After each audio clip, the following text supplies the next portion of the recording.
Vijayawada TDP MP అభ్యర్థి Kesineni చిన్నిపై MP Kesineni Nani fire అయ్యారు.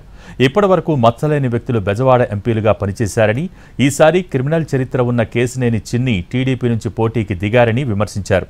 ఆయన నా తమ్ముడు కావటం దురదృష్టకరమని కామెంట్ చేశారు. రాజగోపాల్ గారు వీళ్ళందరూ కూడా సరే, కొంతమంది వాళ్ళ మార్క్ ఈ నగరం మీద వేసి ఉండొచ్చు, కొంతమంది వేయలేకపోయి ఉండొచ్చు. కానీ ఎవ్వరూ కూడా మచ్చలేని వ్యక్తులు అందరూ కూడా, ఇంక్లూడింగ్ గద్దె రామ్మోహన్ గారు, వడ్డే శోభనాథ్ గారు, పర్వతనేని ఉపేంద్ర గారు, రాజగోపాల్ గారు, అందరూ దురదృష్టవశాత్తు ఇవాళ ఇక్కడ విజయవాడ ఎంపీగా తెలుగుదేశం పార్టీ అభ్యర్థిగా పోటీ చేసినటువంటి వ్యక్తి మళ్ళీ దురదృష్టవశాత్తు నా తమ్ముడే.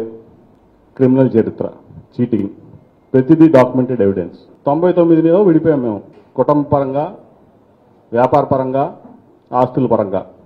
ఆ రోజు నుంచి ఈ రోజు వరకు ఇతను నైజం తెలిసి నాకు, నేను ఎప్పుడూ దూరంగానే ఉండేవాడు. ఇతనికి చాలాసార్లు ఎంతమందిని మోసం చేశాడు, అప్పుల పాలైపోయాడు.